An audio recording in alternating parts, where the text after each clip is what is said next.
పరాయి వాళ్ళు ఎవరనే అవగాహన అనేది మనం కోల్పోతున్నామని చెప్పక తప్పదు. ఇందాక మార్వాడీల సమస్య చెప్పినా, లేకపోతే మనకు ఓట్లు ఎందుకు పడట్లేదని అనుకున్నా కారణం ఏంటంటే మన వాళ్ళు ఎవరో మనకు తెలియట్లేదు. మొన్న ఒక బీసీ నాయకుడి మీద దాడి జరిగింది. ఏదో ఇల్లు కాలబెట్టడం ఇవన్నీ ఆంధ్రప్రదేశ్లో జరిగినాయి. కొంతమంది నన్ను అడిగారు. ఒక ఆయన నాకు సహచరుడే, ఎస్సీ వర్గానికి చెందిన ఆయనే నాకు ఫోన్ చేసి, ఆయన మరి బీసీ కదా, బీసీ మీద దాడి చేశారు కదా, మీరు ఖండించండి అన్నాడు. నేనన్నాను, ఆయన బీసీయే, నేను బీసీయే. ఆయన రెడ్ల కోసం పనిచేశాడు. రెడ్ల కోసం చేసిన బీసీ గురించి నేను ఎందుకు మాట్లాడాలా? కమ్మల కోసం పనిచేసే బీసీ గురించి నేను ఎందుకు మాట్లాడాలా? బీసీ అయినా, ఎస్సీ అయినా, ఎస్టీ అయినా ఎవరి కోసం పనిచేస్తున్నారు, అది చాలా ఇంపార్టెంట్. మన వాళ్ళు ఎవరు అసలు ఇక్కడ? మన వాళ్ళు రమాబాయి అంబేద్కర్, ఆమె మన నాయకురాలు. అంబేద్కర్ మనవాడు, జ్యోతిబా పులే మనవాడు, సావిత్రిబాయి పులే మన మహనీయురాలు, ఫాతిమా షేక్ మనవాళ్ళు. అంతేగాని కేసీఆర్ మనవడు కాదు, రేవంత్ రెడ్డి మనవడు కాదు, జగన్ మనవడు కాదు, చంద్రబాబు మనవడు కాదు. వాళ్ళ కోసం పనిచేస్తున్న, ఆర్ఎస్ఎస్ కోసం పనిచేస్తున్న ఓబీసీ అయినా మోడీ మనవాడు కాదు. మనం ఎక్కడికక్కడ స్టక్అప్ అవుతున్నాం. అధికారం ఉంది కదా, వాళ్ళు ఏదో భుజం మీద చేయేశారు, దండేశారు, ఒక ఫోటో దిగాం, వాట్సాప్ గ్రూపుల్లో సర్క్యులేట్ చేసుకుంటున్నాం, అతన్ని మనవాడు అనుకుంటున్నాం. కానీ అతన్ని మనల్ని మనవాళ్ళని అనుకోవట్లే. అది గమనించాలి మనం. సో మనవాడెవడు, పరాయి వాడెవడు మనకు అర్థం కావాలి. అర్థం కానంత వరకు ఈ సమస్యల పరిష్కారం కావు. మనకు ఎలా అయితే ఆ చైత్యంగా వస్తుందో మన వాళ్ళకు కూడా ఆ చైతన్యాన్ని తీసుకురావాలి. ఇప్పుడు ఈరోజు పండగ జరుపుకోవాల్సింది రమాబాయి జయంతి పండగ మనమందరం జరుపుకోవాలి. ఎస్సీలే కాదు, ఎస్టీలే కాదు, బీసీలే కాదు, ముస్లింలు అందరూ కూడా, మూల నివాసులు అందరూ కూడా జరుపుకోవాలి. ఇందాక మార్వాడీల సమస్య చెప్పారు. మార్వాడీల సమస్య విసావిస్ ఎవరండి? కోమట్లు మూల నివాసులు. అవునంటారా కాదంటారా? వాళ్ళతో మనం ఉండాలా, మనం వాళ్ళని కలుపుకోవాలా? అగ్రవర్ణం అనే ధోరణి కాదు. మనతో ఎవరున్నారు? ఆంధ్రప్రదేశ్లో 2 కులాలు మనల్ని అందరినీ విడదీసి పాలిస్తున్నాయి. ఎస్సీలు అందరూ కూడా జగన్ మావాడు అనుకుంటారు, చంద్రబాబు మావాడు కాదనుకుంటారు. బీసీలు చంద్రబాబు ఎన్టీఆర్ మావాడు అనుకుంటారు, జగన్ మావాడు కాదనుకుంటారు. ముస్లింలు అరే కాంగ్రెస్ మంది అనుకుంటారు, లేకపోతే జగన్ మంది అనుకుంటారు, వీళ్ళు మనవాళ్ళు కాదనుకుంటారు. ఇలా కానీ అసలు వీళ్ళు మనవాళ్లే కాదనేది తెలియట్లే వీళ్ళందరికీ. వాళ్ళు ఎవరు మనవాళ్ళు కాదు. మనం అంతా అన్నదమ్ములం గుడిసెల్లో ఉన్నాం. గుడిసెల్లో ఉన్నోళ్ళందరూ ఈ 2 గుడిసెలు అటువైపు మేడ ఉన్నోడి దగ్గరికి, ఈ 2 గుడిసెలు ఇంకో మేడ ఉన్నోడి దగ్గరికి వెళ్తున్నాం. మనం అది అర్థం చేసుకోవాలి. అది అర్థం కానంత కాలం రాజకీయం అర్థం కావు, ఓట్లు రావు. ఓట్ల చైతన్యానికి మరి ఇప్పుడు మాస్టర్జీ గారు లాంటి వాళ్ళు కానీ, గద్దర్ లాంటి వాళ్ళు కానీ, మరి రకరకాలైనటువంటి మరి పెద్ద వాగ్గేయకారులు ఉన్నారు. ఎందుకు మనకి చైతన్యం రావట్లేదంటే ఒక పాటగా వినేసి వదిలేస్తున్నాం, మనవాడు బాగా పాడుతున్నాడు. కానీ దానిలో ఉన్న అంతరార్థం మనకు తెలియట్లేదు. ఆ నాయకులు కూడా ఒకసారి ఇటు ఒకసారి అటు తిరగటం వల్ల కూడా మనం కన్ఫ్యూజ్ అవుతున్నాం. అందువలన బీసీల్లో కానీ, ఎస్సీల్లో కానీ, ఎస్టీల్లో కానీ, ముస్లింల్లో కానీ నాయకులందరూ కూడా ఈ క్లారిటీ ముందు మనకు రావాలి. వాళ్ళు మనవాళ్ళు కాదు, వీళ్ళు మనవాళ్ళు. మనవాళ్లతో ఉండాలా. ఏ సమస్య పరిష్కారం కాదో చెప్పండి, మీకు అధికారం ఎందుకు రాదో చెప్పండి. ఆ క్లారిటీ లేకుండా కన్ఫ్యూజ్ అయితే ఎట్లా? డబ్బు లేని వాళ్ళు రాజకీయం చేస్తున్నారు, అధికారాన్ని సంపాదిస్తున్నారు. ఈ డబ్బు లేనివాడు రాజకీయం చేసినా, డబ్బు పెట్టకుండా రాజకీయం చేసినా, డబ్బున్నాళ్లతో కులాలతో కలిపి పనిచేస్తున్నాడు. అది మనం గమనించాలి. కేసీఆర్కి డబ్బు లేకపోవచ్చు, కానీ డబ్బున్న కులాలన్నీ ఆయనతో ఉన్నాయి. అందువల్ల కేసీఆర్ సాధించగలిగాడు. ఎన్టీఆర్ డబ్బు ఖర్చు పెట్టకపోవచ్చు, కానీ డబ్బున్న కులం ఆయనతో ఉంది.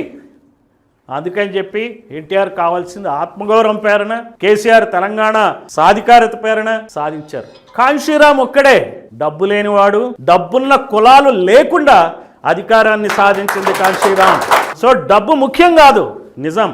కానీ కావాల్సింది ఏంటంటే డబ్బు లేని కులాలన్నీ కూడా కలిసి ఉండటం. ఈ పార్టీలు మనవి కావు అనే క్లారిటీ మనకి ఈ రమాబాయి గారి జయంతి సందర్భంగా మనం ఒకసారి ఆలోచించాలి. కాంగ్రెస్ మంది కాదు. కాంగ్రెస్ మనదైనట్లయితే బీసీలకి ఏనాడో కులగణం చేసి రిజర్వేషన్లు ఇచ్చేవాడు. కాంగ్రెస్ మనదైతే, రాహుల్ గాంధీ మన నాయకుడైతే 42% రిజర్వేషన్లు ఇక్కడ ప్రకటించినాక పార్లమెంటుని స్తంభింపజేసేవాడు. చేయలే. బీజేపీ మన పార్టీ అయితే మనకు కావాల్సిన రిజర్వేషన్లు అడగకుండానే ఇచ్చేది. ఎందుకంటే కమ్మారెడ్డి వెలమలకి 10% రిజర్వేషన్లు బీజేపీ ఇచ్చింది. ఎవరు అడిగారు చెప్పండి నాకు. ఏ కమిషన్ వేశారు? ఏ కులగణన చేశారు? ఎన్ని రోజుల్లో ఇచ్చారు? 10 రోజుల్లో ఇచ్చారు. మన ఓబీసీ మోడీ ఎవరికి పనిచేశాడు? కమ్మారెడ్డి వెలమలకి రిజర్వేషన్ల కోసం పనిచేశాడు, బీసీల రిజర్వేషన్ కోసం పని చేయలేదు అనేది అవగాహన కావాలి కదా. హిందుత్వవాదానికి కంగారు పడితే ఏం లాభం అండి? బీసీలు హిందువులా కాదా? బీసీలు హిందువులు అయినప్పుడు కమ్మారెడ్డి వెలమలే హిందువులా, వాళ్ళకి రిజర్వేషన్లు ఇచ్చావు, మాకు ఎందుకు ఇవ్వలే అని అడగాలి కదా మనం. ఆ క్లారిటీ ఉందా మన దగ్గర? ఎన్నెన్నో విషయాలు కులం నుంచే మొత్తం, ఇంకోటి ఏమీ లేదండి. ఈ దేశంలో కులమే ముఖ్యం.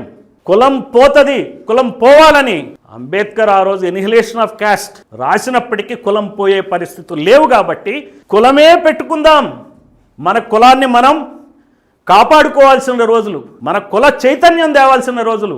ఏ కులాలు కలిసి ఉండాలి, ఏ కులాలకు వ్యతిరేకంగా పనిచేయాలి అనేటువంటి కుల చైతన్యం తీసుకురావాల్సిన రోజులు. అందుకని కులం వదులుకోవద్దు. కులం అనేది పెద్ద బ్రాండ్. ఎందుకు వదులుకోవాలి చెప్పండి? నాకు ఏం అవసరం ఉంది వదులుకోవటానికి? చెప్పుకోకుండా ఎందుకు తిరగాల? చెప్పుకుందాం. కొత్త పేర్లు ఎందుకు? మదకృష్ణ మాదిగలాగా మాదిగా అందాం, తప్పేంటి అందులో? మాలా అని పెట్టుకుందాం, తప్పేంటి? 10 మంది కూర్చుని పూర్ణచంద్రరావు కుమ్మరి, సూర్యరావు కుమ్మరి, ఇంకో కుమ్మరి నలుగురు కలిపి మాట్లాడారు, అరే కుమ్మర్లు వచ్చారే జాగ్రత్తగా ఉండాలనే పరిస్థితి తేవాలి. కానీ వేరే రకంగా ఆలోచిస్తే మనకు సమస్యలు పరిష్కారం. ఇది ఓపెన్ అప్ చేయాలి. ఈ రోజున దాచుకునేది రోజులు కాదు. ఓట్లు అనేవి మనం అందరివి సమానమే.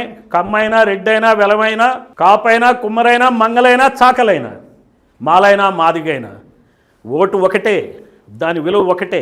నోట్లతో వాళ్ళు ఓట్లు కొనుక్కుంటున్నారనే విషయాన్ని, మన ఓట్లు మన దగ్గర నుంచి కొనుక్కుని మరి ఈ రోజున వాళ్ళు రాజ్యం వెళ్తున్నారనే విషయాన్ని మనం చెప్పాలా. ఉత్తినే రూపాయి ఇవ్వట్ల, కోట్ల రూపాయలు దోచుకోవడానికే రూపాయి ఇస్తున్నారు అనేది చెప్పాలి. అందువల్ల ఆ దృష్టితో మనం మనవాళ్ళు ఎవరు, పరాయి వాళ్ళు ఎవరు?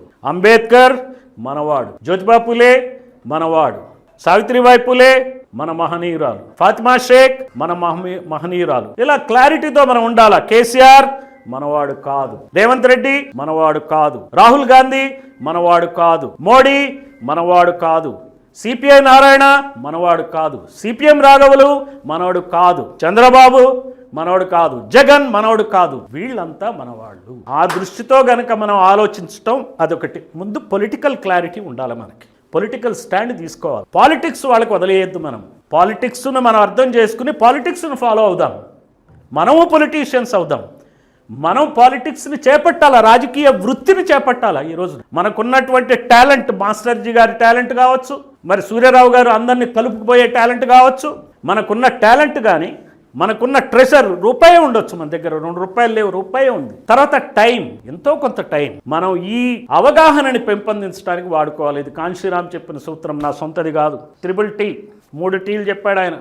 ట్రెషర్, డబ్బు, టైం, కొంత సమయం, తర్వాత టాలెంట్. మీకున్నది ఏదో వాగ్దాటి ఉంది, వాడండి. దాన్ని ఒక రకంగా ఎక్స్ప్లెయిన్ చేయగలుగుతారు, చేయండి. లేదు ఒక పూలమాల తీసుకొచ్చి వేయగలుగుతాం, వేయండి. ఎవరికి తోచింది వాళ్ళు చేసుకుంటూ వెళ్ళాలి. తర్వాత మన అందరికీ ఒక ఐడెంటిటీ, ఈ చైతన్యం వచ్చే కార్యక్రమంలో మనం ఒక ఐడెంటిటీతో ముందుకెళ్ళాలి. ఎక్కడ ఎవరు ఏ పార్టీలో ఉన్నా, ఏదున్నా, కారణాలు ఏవైనా ఉన్నప్పుడు మనమందరం ఒక ఐడెంటిటీ. తెలంగాణ ఉద్యమం చేసినప్పుడు ఏం చేశారు? ఎవరు ఎక్కడున్నా కానీ తెలంగాణ కావాలనే కదా పోరాటం చేసింది. అన్ని రూపాలు, సంస్కృత రూపాలన్నీ అటువైపే వెళ్ళిపోయినాయి. ఏం చూసినా అటే వెళ్ళింది. కాబట్టే తెలంగాణ సాధ్యమైంది. ఆ ఒక్క మోడల్ మనం తీసుకుంటే ఈ రోజున మనకి ఒక ఐడెంటిటీ కావాలి. నేను చెప్పే ఐడెంటిటీ నా సొంత ఐడెంటిటీ కాదు. పెరియారు తన 65 సంవత్సరాల వయసులో ద్రావిడ సంఘం అని పెట్టాడు. ఆర్ఎస్ఎస్ లాగా ద్రావిడ సంఘం, యాంటీ ఆర్ఎస్ఎస్ సంఘం, ద్రావిడ సంఘం, కులాల చైతన్యం కోసం పెట్టాడు. అందుకని చెప్పి ఇప్పుడు కూడా ద్రావిడ సంఘం డీకే నుంచి డిఎంకేలు, ఏడిఎంకేలు పార్టీలు పుట్టినాయి. అక్కడ ప్రతి కులానికి ఒక పార్టీ ఉంది. ఎస్సీల నుంచి ఒక పార్టీ ఉంది, ముస్లింలకి ఎంఎంకే అని ఒక పార్టీ ఉంది. ఎక్కడికక్కడ ఎవరికి వాళ్ళకి కావాల్సినవి సాధించుకుంటారు. కుల ఘర్షణలు జరుగుతున్నాయి కానీ ఫేస్ చేస్తున్నారు. ఇక్కడ ఘర్షణ లేని వాతావరణం ఉందంటే అణిగి ఉంటున్నారు, అక్కడ ఫైట్ చేస్తున్నారు. అందుకే ఘర్షణ ఉంటుంది. ఎప్పుడైనా సరే 2 వర్గాలు కొట్లాడుకుంటేనే వాళ్ళు హక్కుల గురించి పోరాడుతున్నట్లెక్క. మనం ఏడ పోరాడుతున్నాం? ఇక్కడ ఎవరు పోరాడట్లే. బీసీలు పోరాడుతున్నారా? ఎస్సీలు పోరాడుతున్నారా? ఎస్టీలు పోరాడుతున్నారా? ముస్లింలు పోరాడుతున్నారా? వాళ్ళలో వాళ్ళు పోరాడుతున్నారు. ఒక లీడర్ మీద ఒక లీడర్ పోరాటం. ఇలా పిడమర్తిరావు గారు ఒక స్టేట్మెంట్ ఇవ్వగానే ఆయన కౌంటర్ చేయడానికి అదే సామాజిక వర్గానికి చెందిన ఇంకొక ఆయన్ని పెట్టి ఆయన్ని విమర్శిస్తారు పోరాటం. అందువల్ల ఈ రోజున అక్కడ అసెప్టివ్ పాలిటిక్స్ ఉన్నాయి తమిళనాడు. అందుకని అక్కడ స్టీల్ ప్లాంట్ ప్రైవేటైజ్ చేయాలన్నా సరే వెనక్కి తీసుకున్నారు. అదే విశాఖపట్నం స్టీల్ ప్లాంట్ ప్రైవేటైజ్ చేయాలన్నా దాన్ని వెనక్కి తీసుకోవాలి ఆ నిర్ణయాన్ని కేంద్ర ప్రభుత్వం. మరి ఇక్కడ తీసుకుంది తమిళనాడులో భయానికి స్టాలిన్ ప్రభుత్వానికి. ఎందుకంటే ద్రావిడ పాలిటిక్స్ అక్కడ నడుస్తున్నాయి. సో ఆయన ఏం చెప్పాడు, పెరియార్ బ్రిటిష్ కాలంలో విపరీతమైనటువంటి అణిచివేత ఉన్నప్పుడు దాన్ని నల్ల బ్యాడ్జీల ఉద్యమం మొదలుపెట్టాడు. వివిధ కార్యక్రమాలు చేపట్టాడు. అప్పుడు ఉన్నటువంటి బ్రాహ్మణీయ పరమైనటువంటి అణిచివేతని అడ్డుకోవటానికి. అయితే బ్రాహ్మణులు అన్ని పార్టీల్లో ఉన్నారు కదా, బ్రిటిష్ ప్రభుత్వంలో కూడా ఉన్నారు కాబట్టి బ్రిటిష్ వాళ్ళు దాన్ని అణిచడానికి ప్రయత్నించారు. అప్పుడు నల్ల బ్యాడ్జీల ఉద్యమం పెట్టాడు. అరెస్టులు చేయటం మొదలుపెట్టారు. ఇట్లా కాదురా అని చెప్పి నల్ల చొక్కాల ఉద్యమం మొదలుపెట్టారు. నల్ల చొక్కాకి ఎందుకు అరెస్ట్ చేస్తారండి? ఎవరు అరెస్ట్ చేస్తారు? ఈ రోజున అసెంబ్లీ ముట్టడని ఏం చేయక్కర్లే. మనం నల్ల చొక్కాలు వేసుకుని అసెంబ్లీ దగ్గర ఇట్లా నుంచుంటే చాలు, ఏం కావాలో ఆ నిర్ణయాలన్నీ వస్తాయి.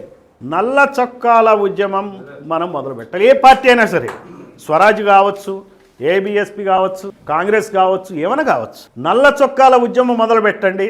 ఒక డిమాండ్, బీసీలు చట్టసభల్లో మాకు రిజర్వేషన్లు జనాభా దామాషాలో ఇవ్వాలి. ఇందాక పిడమర్తిరావు గారు చెప్పారు ఎస్సీల రిజర్వేషన్ పెంచాలని. జనాభా దామాషాలో ఖచ్చితంగా పెంచాలా? నువ్వు ఎందుకు పెంచు, అది ఆటోమేటిక్. ఇట్లా కాగానే అట్లా కావాలి. ఎస్టీలకి జనాభా దామాషాల్లో రిజర్వేషన్ పెంచాలా? నీకు 10% రిజర్వేషన్లు ఇచ్చుకున్నావు కదా, మాది మాకు బెంచు ఫస్ట్. అలానే బీసీలకి చట్టపరమైన రిజర్వేషన్ తేవాలి. ఇందాక హైదరాబాద్ గురించి మాట్లాడారు. హైదరాబాద్ నగరం అందరి నగరం బాగానే ఉంది. అసలు వాళ్ళకి నగరం కాకపోతే ఎట్లనండి? గచ్చిబౌలిలో తెలంగాణ ప్రాంతం నుంచి వచ్చిన వర్గాలు ఏమన్నా ఒక అపార్ట్మెంట్ కొనగలరా? కొనగలిగినప్పుడు అది మన నగరం ఎట్లయితుంది? అక్కడ ఉండలేనప్పుడు కనీసం అక్కడ ఓ హోటల్లో ఒక రూమ్ తీసుకుని ఉండగలరా? లేదు కదా, ఎక్కడికో వెళ్ళాలి. ఎల్బీ నగరు ఆ చుట్టుపక్కలకి వెళ్ళి ఉండాలి. అవి మన ఎట్లయితాయి? ఇప్పుడు న్యూయార్క్ ఎట్లనో ఇది అంతే. ఏం ఫరక్ పడుతుంది? అందువల్ల తెలంగాణ ప్రాంతంలో తెలంగాణ వాళ్ళు ఉండలేని పరిస్థితిగా హైదరాబాద్ తయారైతే ఆ హైదరాబాద్ ఎందుకు, ఎవరికోసం? ఈ ఆలోచనలన్నింటినీ కూడా మనకు ఉద్యమాలు చేసుకుంటే, మనకిప్పుడు అమరావతి ఉంది. అమరావతిలో ఎకరానికి 1250 గజాలు ఇస్తారంటే 12.5 కోట్ల రూపాయల విలువ. అదే ఆదివాసీ ప్రాంతాలు ఉన్నాయి, పోలవరంలో మునిగిపోతున్నాయి, లక్షల ఎకరాలు, ఎకరానికి 10 లక్షలు ఇస్తారట. మళ్ళీ అందరికి ఇవ్వరు, కొన్నే మునిగిపోతున్నాయి, కొన్నే ఇస్తాం. అసలు అక్కడ భూమికి భూమి ఇవ్వాలి కదా. ఏ డిమాండ్ తీసుకున్నా నేను అనేది ఏమంటే, ఒక డిమాండ్ పెట్టుకోవాలా. నల్ల చొక్కాల ఉద్యమం ద్వారా ప్రజలకి ఆ విషయాన్ని మనం తెలియజేయాలి. ఏ డిమాండ్ అయినా పెట్టుకోండి. బీసీ, ఎస్సీ, ఎస్టీ, ముస్లిం వర్గాలన్నీ కూడా ఈ దృష్టితో మనం ముందుకు వెళ్ళకపోతే మనం ఎప్పటికప్పుడు ఇలానే సాగిపోతాం.